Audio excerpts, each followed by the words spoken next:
if we go right to SchoolView, www.schoolview.org, this is where we land, and we're going to go ahead and click on the Colorado Growth Model. We're going to go ahead and select by name. We can also select by map if we're not really sure where we want to take a look, but in this case, we're going to go ahead and select by name, and we're going to go ahead and pick Denver. And now it shows us all of the schools in Denver County, but we're actually going to go and limit this a little bit, and we're going to go ahead and just pick middle schools. And now we see that we have this horizontal line that goes across, and that horizontal line is the average percent proficient and advanced in the state for middle schools.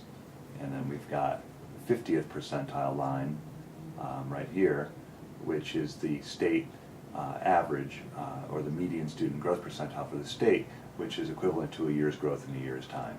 So all of the schools to the right of this here have above average growth for their kids, more than a year's growth in a year's time, and the schools on this side have a little less than a year's growth in a year's time, even if they're above or below average achievement. And we can go ahead and pick a couple of schools to look at, and we can use the control click, which is a new feature we've added, and we might be interested in Greenwood Elementary School. We can click on that. And we might be interested in Denver School of Science and Technology, and we'll click on that.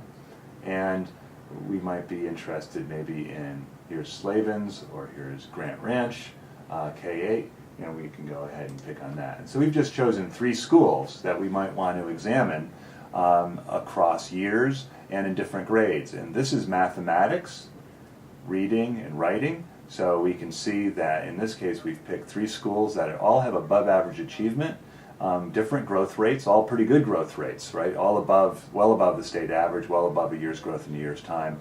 Let's see how those same schools are doing in reading. And we can see in reading it's a little different. This year, Grant Ranch was right about there at 50, right in the middle. And Greenwood Elementary is has a little lower achieving in reading, but also still good growth. And Denver Science and Tech here, also strong growth in achievement. Now within one of these schools, if we want to take a look at Grant Ranch K-8 Middle, we want to look at how different groups of students are doing. We can look at different ethnicity groups, or girls and boys, or other groups. And we'll go ahead and click on other groups for a second.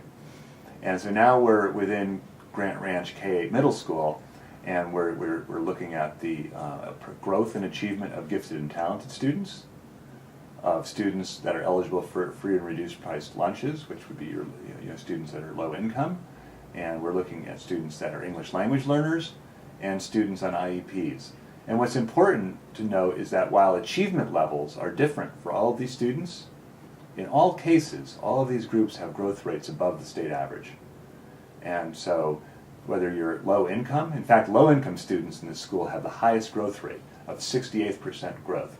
That's terrific. That means their growth rates for low income students in this school far exceeds the state average for non-low income students. And that's really important to know. And we have gifted and talented students that are doing well in achievement and pretty well in growth.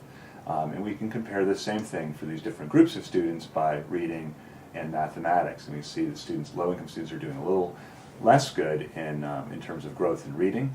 And we can also look at math. And boy, in math, this school seems to be a rock star, right? Everyone's growing. And look at even the growth rates for students on special education students on IEPs are growing at the 80th percentile.